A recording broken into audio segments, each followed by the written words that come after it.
until dozens of the new homes were destroyed. Nearby houses and businesses were evacuated until firefighters got the blaze under control.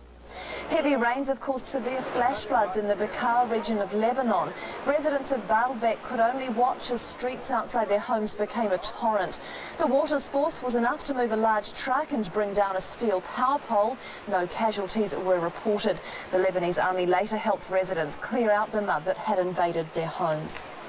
And a landslide in China has killed at least 34 people as it destroyed a 9-story apartment. One of the 24 families living in the building, only 7 people are thought to have survived. 300 soldiers and police dug through the rubble looking for more survivors or bodies. Chinese news services said rain had triggered the landslide. The country's first internet defamation case has begun in the Palmerston North District Court. It involves comments made in an email that was posted on an internet notice board 2 years ago.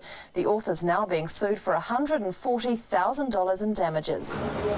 Alan Brown, the owner of a Manawatu internet service provider, is being sued over comments he posted on an internet list 18 months ago.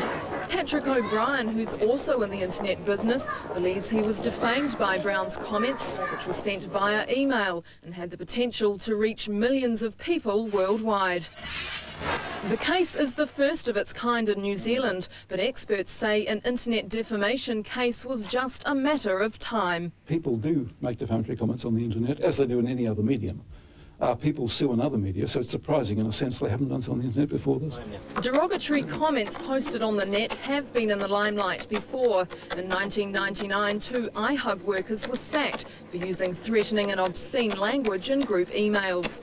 According to internet expert Peter Dengate-Thrush, an email is nowhere near as private as most people think. It can be split up and sent to very many more people, millions of people, than is usually the case with other forms of publication. And as for emailing defamatory comments, electronic footprints can usually show just who's involved in sending the message. It contains a heading, if you like, which shows what machine has been used to send it, and also the other machines on the net that it's passed through. Alan Brown is being sued for around $140,000 for his emails. The decision is expected to be released in a few weeks' time. Hannah Hodson, 3 News. A spectacular gas explosion injured 3 workers on Auckland's North Shore today. The accident happened about 4 o'clock this afternoon when a digger severed a pipeline.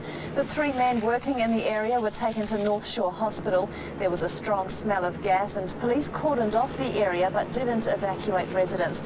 An OSH investigator has been looking into the accident.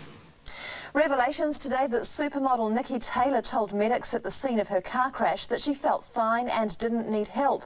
Taylor's now fighting for her life because of internal injuries suffered when the car hit a power pole.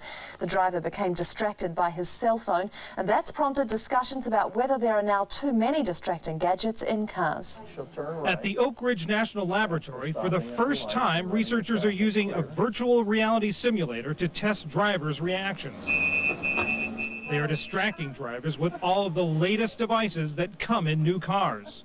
The navigational aid and the collision warning device, information on a computer screen, and the ever-present telephone. Hello? With all this going on, the simulator records a driver's performance. Early tests indicate that these growing demands on a driver's attention clearly contribute to crashes. That was it, wasn't it? You didn't turn left. Oops. It seemed like a good bit of things were coming at me at once, and I was having trouble processing what I was supposed to do. Trouble not only with the growing list of options automakers offer, but also with all the individual gadgets people carry with them in cars. Pagers, handheld devices, even televisions. What's the danger? What's the problem? The big danger, in my opinion, is distracting the driver from the main task of controlling the vehicle and avoiding accidents. As a result, automakers are now working on ways to manage all the information a driver has to juggle. If we're going to expand all these things, we need to simplify the way in which we can use them. What they have come up with so far is the idea of a single knob to control everything. The air conditioning, music, email, even your cell phone. Integrating all these systems so they do not interfere with each other and the driver's attention. The car recognizes, for example, if a telephone call comes in, that it should mute the audio system or take you away from the navigation system. Car makers admit that in the beginning, using this single control could be distracting in itself and will take some getting used to. They say the goal, though, is to keep all these devices from diverting the driver's focus from the road ahead. A motorist in Los Angeles has been killed in a freak road accident. Her vehicle was hit by a hijacked bus full of terrified passengers. A man suspected of a shooting had seized the bus and police pursued him from a distance. The chase ended when the bus collided with a van and a courier's truck and then crashed into some parked cars. A woman in the van was killed.